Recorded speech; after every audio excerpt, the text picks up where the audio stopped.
Monsieur l'ambassadeur Stéphane Romaté, ambassadeur de France au Caire, merci de nous avoir accordé cette interview, merci beaucoup. Alors pour commencer avec les relations franco-égyptiennes, pour en parler en fait, ce sont des relations qui remontent à 2 siècles environ, très enracinées entre les 2 pays, mais aujourd'hui, que représente le Caire dans la politique arabe de la France ? D'abord, Dina, merci beaucoup de me recevoir pour votre programme, qui est un excellent programme d'information. Et donc, je suis très heureux d'être avec vous aujourd'hui.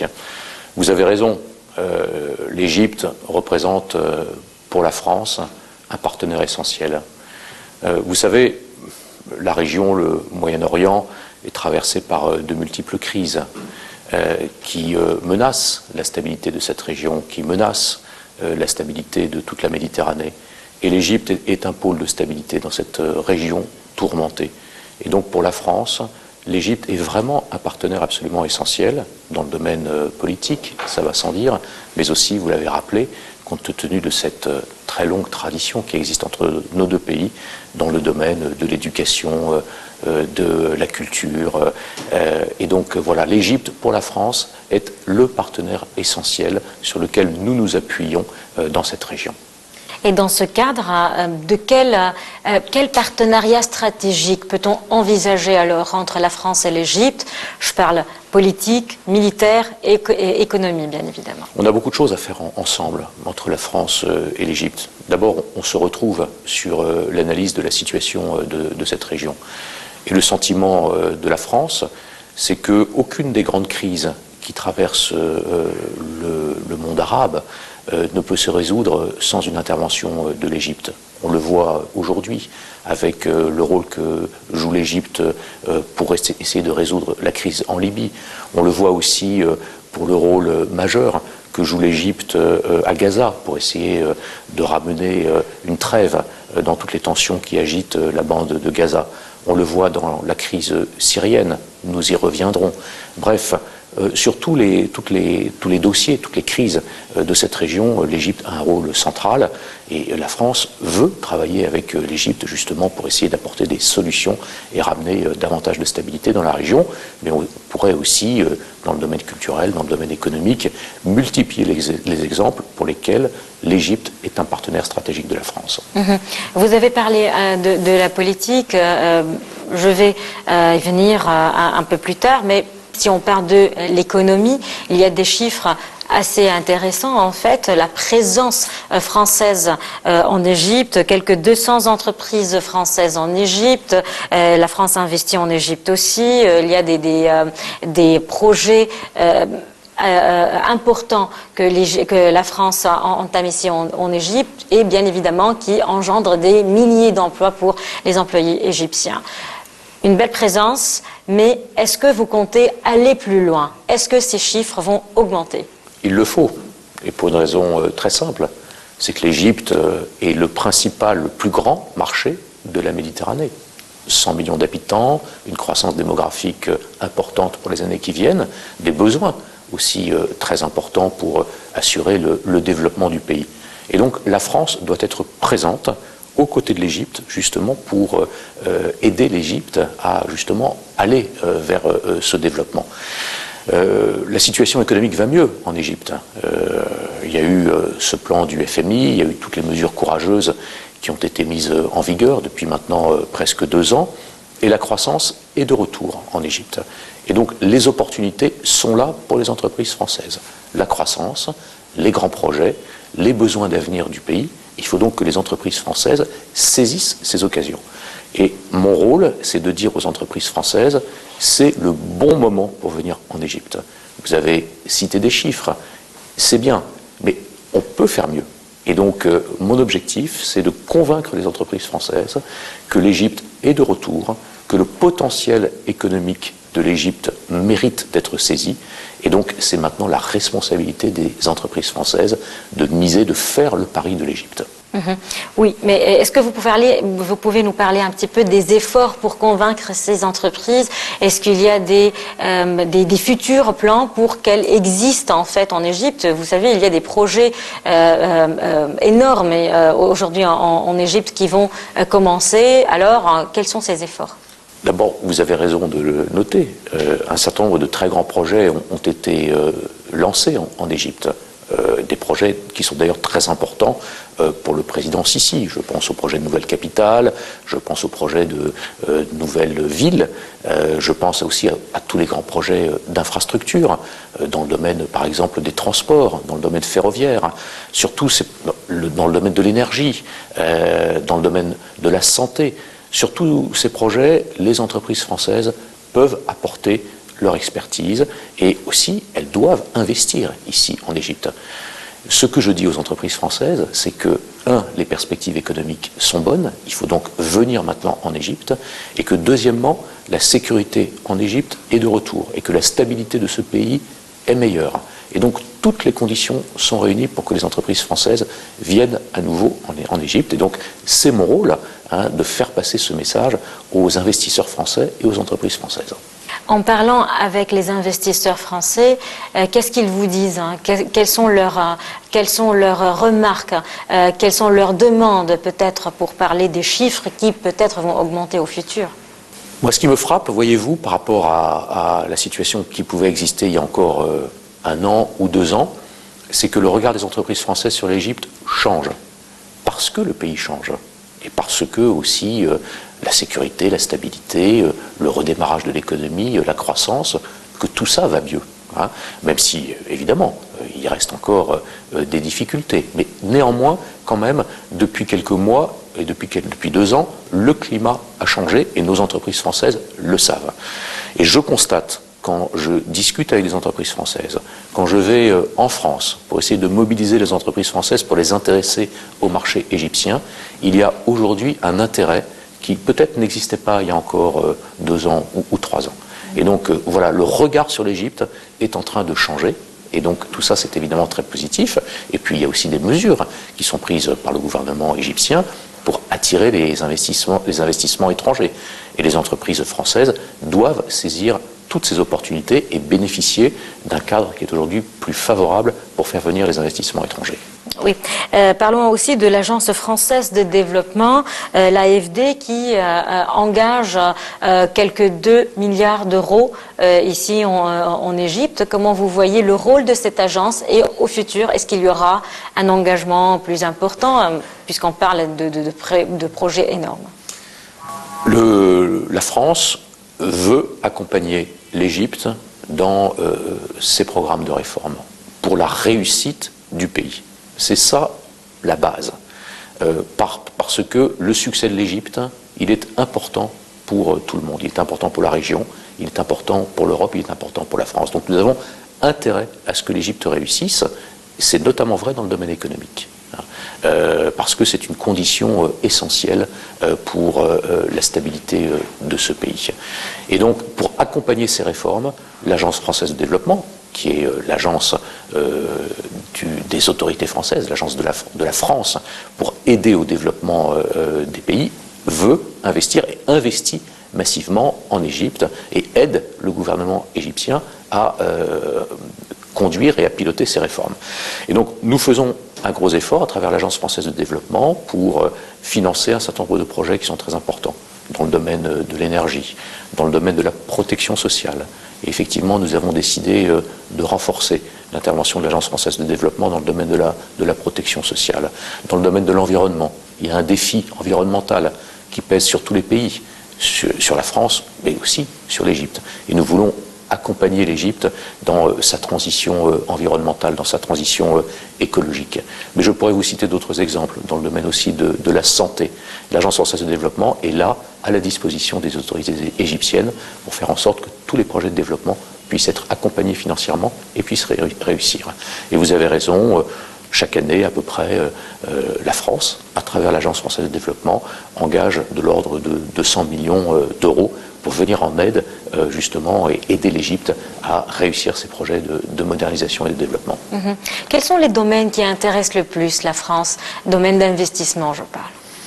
Écoutez, c'est très divers. Aujourd'hui, les entreprises françaises sont présentes dans beaucoup de secteurs, dans le domaine de la santé, je le disais, dans le domaine de l'énergie, dans le domaine des transports. Je pense par exemple à la question du métro. Et ce qu'il faut, c'est aller plus loin, c'est aussi aider les petites et moyennes entreprises à être encore excusez-moi, plus présentes sur le marché égyptien, qui est un marché excusez-moi, qui est un marché qui est effectivement peut-être difficile pour des entreprises de taille plus petite. Et il faut donc surmonter cette difficulté d'accès au marché égyptien pour amener les petites et moyennes entreprises françaises à venir s'installer ici. Toutes les grandes entreprises françaises sont présentes en Égypte. Ça, c'est pas une difficulté. Le défi, la priorité pour nous, c'est d'intéresser les petites et moyennes entreprises à venir s'installer davantage en Égypte. Et les possibilités sont très importantes dans beaucoup de domaines liés justement à tous ces grands projets de développement que l'Égypte est en train de mener. Et en ce qui concerne les start-up, les jeunes entrepreneurs, là aussi c'est un domaine qui commence à être en Égypte de plus en plus important pour l'économie égyptienne. Comment vous voyez alors un intérêt peut-être particulier en France? Vous voyez, moi ce qui me frappe, je suis en Égypte depuis un peu plus d'1 an maintenant, et je rencontre beaucoup de jeunes entrepreneurs. Je suis allé visiter même des incubateurs, des endroits où les start-up essayent de se développer. Et ce qui me frappe, c'est qu'il y a en Égypte beaucoup d'innovations, beaucoup de jeunes entrepreneurs qui veulent réussir et qui ont des projets. Et ce que nous essayons de faire, c'est d'établir des liens, des passerelles entre jeunes créateurs, jeunes entrepreneurs français et égyptiens. Dans le domaine de l'économie digitale, dans le domaine de l'innovation, il y a beaucoup de choses à faire. Dans quelques jours, nous organiserons des rencontres d'ailleurs à Paris, grâce à la venue du ministre égyptien des communications et des technologies de l'information, justement pour établir ces contacts, ces ponts qui doivent se développer entre les start-up françaises et les start-up égyptiennes. En tout cas, moi je suis très frappé de voir qu'il y a ici aussi une jeunesse qui veut entreprendre et qui veut se développer à travers l'économie digitale. Et c'est donc plein de promesses pour un partenariat dans ce domaine entre la France et l'Égypte. Parlons de santé. Récemment, vous avez eu une coopération avec le ministère de la Santé en Égypte. Alors, est-ce que vous pouvez nous parler de cette coopération? L'Égypte est confrontée à un défi sanitaire, mais comme la plupart, comme tous les pays. D'abord la croissance de sa population, qui suppose que les gens puissent avoir accès à la santé, ce qu'on appelle les soins primaires. Il y a par ailleurs un grand projet qui est mis en œuvre par l'Égypte, qui est de mettre en place ce qu'on appelle une couverture santé pour tous les Égyptiens. Et puis il y a aussi des problèmes de santé publique, la question du traitement du diabète, la question des soins d'urgence, la question de l'accès aux soins en dehors des centres urbains, la question de la modernisation du système de collecte de sang. Ce sont des sujets dont nous discutons avec la ministre de la Santé. Je l'ai rencontrée encore hier, justement pour que, à l'occasion de la visite du président Macron, nous puissions avoir un volet santé important. Et nous sommes en train d'identifier les coopérations qui peuvent exister entre la France et l'Égypte dans le domaine de la santé. Je pense aussi à un exemple qui est très important. Il y a beaucoup de médecins égyptiens qui vont en France. Certains d'entre eux, d'ailleurs, ont des responsabilités importantes dans les hôpitaux français. Et il faut que nous puissions établir des partenariats hospitaliers entre les hôpitaux français et des hôpitaux égyptiens. Et donc nous en discutons avec le gouvernement égyptien, avec le ministère de la Santé. J'en discute avec la ministre de la Santé et nous souhaitons que la visite du président Macron soit l'occasion de justement tracer en quelque sorte un cadre des échéances pour la coopération de santé entre la France et l'Égypte. Alors pour le tourisme, c'est un secteur primordial pour l'Égypte et son économie. L'Égypte était une des destinations préférées pour les Français. Alors où on en est aujourd'hui, les arrivées touristiques provenant de la France, comment vous les voyez? C'est mieux, ça redémarre et c'est très bien. Moi, je suis frappé de constater que quand on va se promener sur les sites touristiques égyptiens, sur ces sites magnifiques, le long de la vallée du Nil, à Luxor, à Assouan, à Bou Simbel, au Caire aussi, quand on va aux pyramides ou quand on va même en basse ville, on entend à nouveau parler français, c'est-à-dire que les touristes reviennent, et c'est une très bonne chose. Aujourd'hui, moi ce que je dis à nos compatriotes français, c'est qu'il est temps pour eux de revenir en Égypte. Il y avait jusqu'aux années 2010 à peu près 800 000 à 1 million de touristes français qui venaient chaque année en Égypte pour du tourisme culturel parce que l'Égypte fascine les Français. Et puis avec tous les événements qui se sont passés en Égypte, au cours de ces dernières années, le tourisme a beaucoup chuté, y compris le tourisme en provenance de France. Mais maintenant, avec le retour de la sécurité, avec le retour de la stabilité, aussi parce que la destination touristique égyptienne est très compétitive à cause du fait de la dévaluation de novembre 2016, aujourd'hui, les Français reviennent en Égypte. Alors on n'est pas encore sur les chiffres d'il y a une dizaine d'années, mais incontestablement les Français reviennent et il faut les encourager à redécouvrir à nouveau l'Égypte, qui est une terre de merveilles. Comment les encourager alors? Les encourager, c'est d'abord leur dire qu'ils peuvent venir ici en sécurité. C'est ça l'élément essentiel. De ce point de vue, le gouvernement égyptien a fait de très gros efforts pour mettre en sécurité les sites touristiques. Ceci a pour objectif de rassurer les touristes étrangers et donc les touristes français. Donc ça, c'est le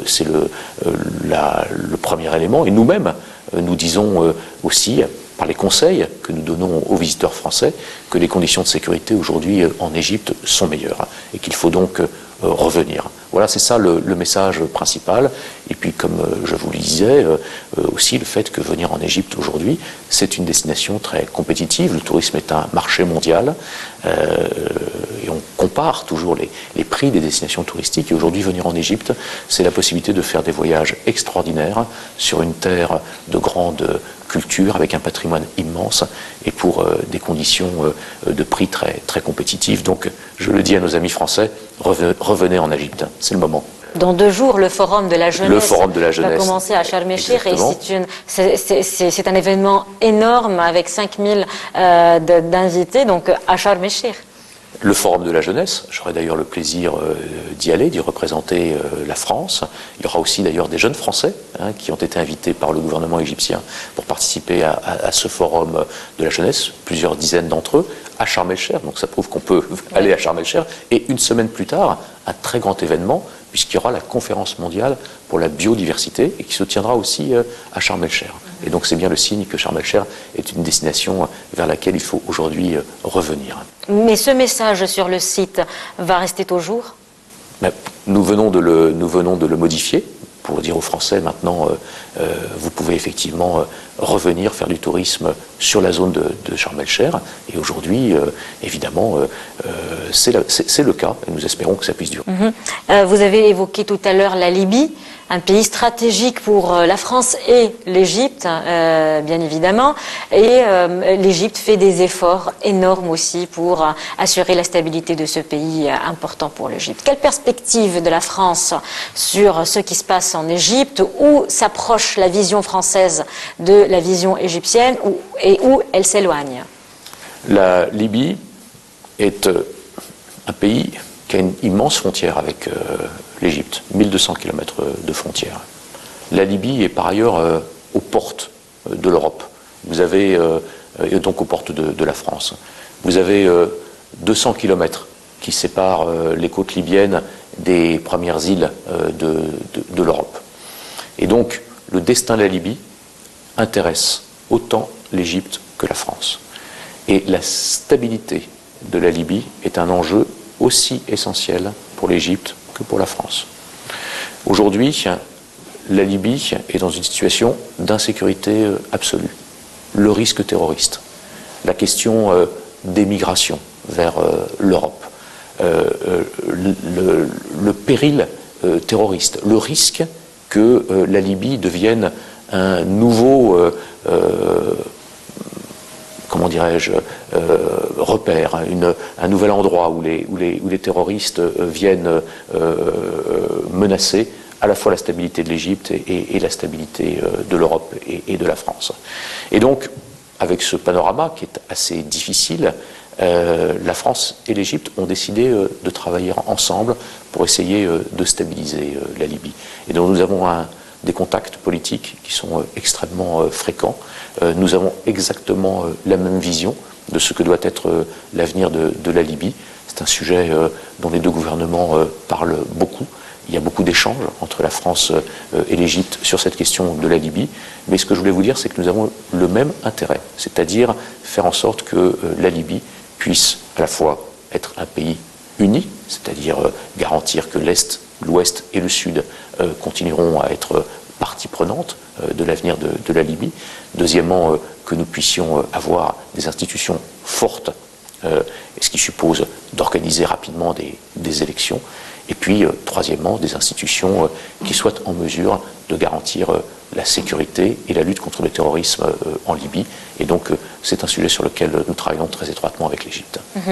Parlons culture. L'année 2019 sera l'année de la culture française en Égypte. Alors, quels sont les préparatifs pour un tel événement? Il se trouve que 2019 est une date de commémoration importante, parce que cela marquera le 150e anniversaire de l'inauguration du canal de Suez. Le canal de Suez, c'est pour l'Égypte évidemment une infrastructure essentielle, une source de revenus très, très importante pour son économie, mais même plus que ça, le symbole de ce qu'est l'Égypte, ne serait-ce que cette jonction qui peut exister entre la mer Rouge et la Méditerranée, entre l'Afrique et le monde arabe. Et donc, le canal de Suez est au cœur de l'identité égyptienne. Et puis, le canal de Suez, c'est un projet français, Ferdinand de Lesseps. Et donc, voilà, le canal de Suez, il a une place très particulière dans cette mémoire que nous avons ensemble entre l'Égypte et la France. Et donc, nous avons décidé que, ensemble, les deux gouvernements ont décidé que ce 150e anniversaire de l'inauguration du canal de Suez, 1869-2019, pourrait être l'occasion d'organiser effectivement des événements culturels en France et en Égypte. Et donc, nous allons lancer effectivement, début 2019, une série d'événements centrés autour de cette commémoration commune du canal de Suez. Est-ce qu'il y aura une coopération de la part de la France dans les projets culturels que lance l'Égypte? C'est-à-dire, il y a la Cité des Arts et de la Culture, le Grand Musée, l'Opéra aussi. Est-ce que vous comptez peut-être participer dans ces projets? Mais nous sommes très motivés par ces grands projets culturels. Nous suivons en particulier avec énormément d'intérêt et même aussi d'admiration ce projet de grand musée égyptien qui sera l'un des plus grands musées au monde, au pied des pyramides, et qui sera le cœur mondial de l'égyptologie, avec des conditions d'exposition des collections qui seront extraordinaires. Et la France est très intéressée par ce projet et souhaite contribuer à son succès. Et ça intéresse évidemment les grands opérateurs culturels français. Et donc nous souhaitons effectivement être impliqués aux côtés de l'Égypte dans ce projet de grand musée égyptien. Mais vous avez cité d'autres projets. Il y a le musée des civilisations aussi, qu'on appelle le NEMEC. Il y a tous les projets culturels qui sont liés à la future capitale administrative, la Cité des Arts, l'Opéra, etc. Et donc des lieux culturels qui doivent donner lieu à des coopérations entre la France et l'Égypte. J'ai parlé du Grand Musée égyptien, mais je pourrais citer d'autres exemples. Et effectivement, nous souhaitons vraiment, à partir de ces nouveaux lieux qui se développent en ce moment, proposer à l'Égypte une coopération culturelle de grande envergure. ça reste une proposition que vous allez faire ou il y a des discussions. Il y a des discussions en ce moment. Il y a un intérêt très fort des autorités égyptiennes, notamment autour de la question du musée, du Grand Musée égyptien. Il y a des projets d'exposition aussi françaises au musée des civilisations. Il y a effectivement une réflexion commune que nous engageons sur les futurs lieux culturels de la nouvelle capitale administrative. Mais il y a ces lieux nouveaux, mais il y a aussi les lieux anciens. Et je voulais juste vous citer un exemple. Il se trouve qu'il y a quelques jours, il y a une très belle manifestation qui s'est tenue au Palais Manial avec l'exposition d'artistes égyptiens contemporains, exposition qui a été montée et qui a été organisée par une française, une franco-égyptienne. Et donc c'est un bel exemple, dans un lieu traditionnel, ce magnifique Palais Manial, de ce que la France et l'Égypte peuvent faire ensemble pour essayer aussi de promouvoir la création artistique contemporaine. Oui. L'Égypte est membre dans l'OIF, l'Organisation internationale de la francophonie.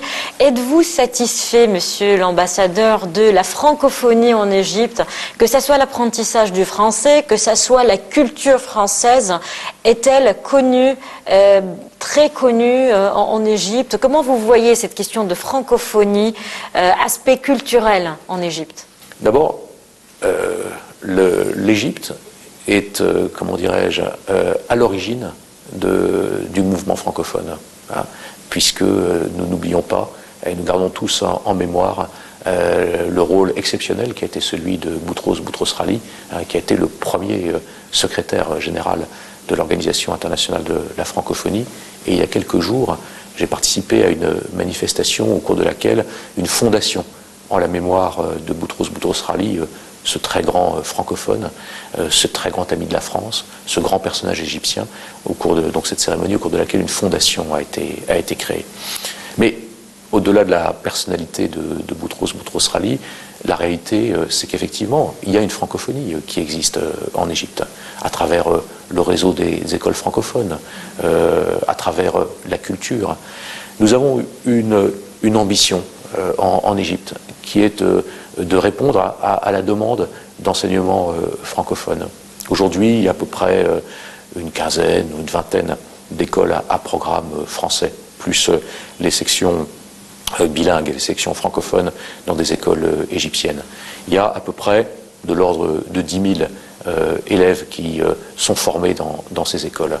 C'est évidemment très important pour la francophonie, mais c'est insuffisant. Et il y a une demande d'enseignement en français de qualité. C'est un sujet dont nous discutons aussi avec le ministère de l'Éducation.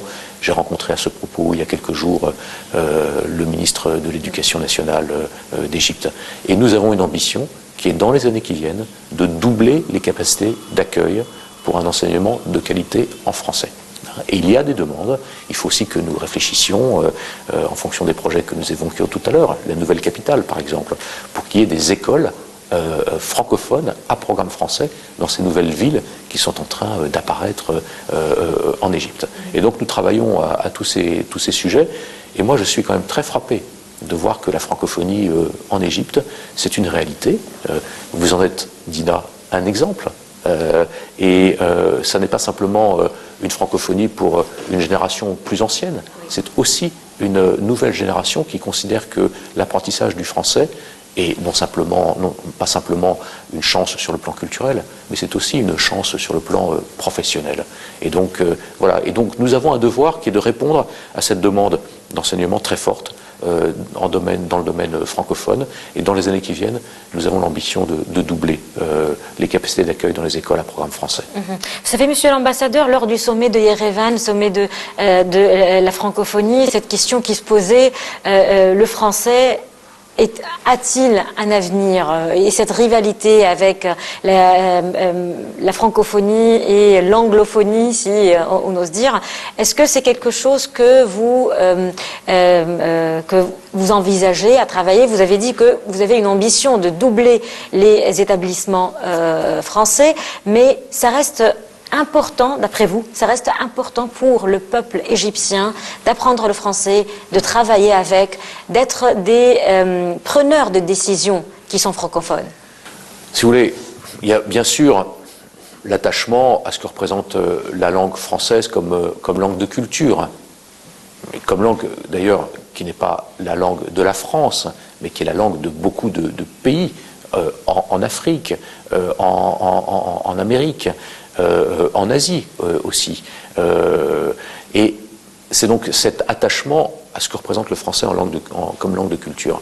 Mais au-delà de ça, il faut voir ce que représente aujourd'hui le français en tant que langue aussi pour les savoirs professionnels, pour l'économie. Nous parlions tout à l'heure de la priorité qui consiste à attirer des nouvelles entreprises françaises en Égypte. Et je le constate, beaucoup d'entreprises françaises qui viennent en Égypte savent qu'elles pourront aussi ici recruter des cadres francophones. Et c'est un atout, le fait d'avoir une francophonie vivante pour ces entreprises françaises, de savoir qu'elles pourront trouver des cadres, des ingénieurs, des commerciaux qui parleront aussi le français. Et donc le français, c'est une langue de culture, mais c'est aussi une langue d'intégration économique. Et notamment en Afrique, où l'Égypte a de grandes ambitions sur le plan politique, sur le plan diplomatique, sur le plan économique, vis-à-vis de l'Afrique francophone.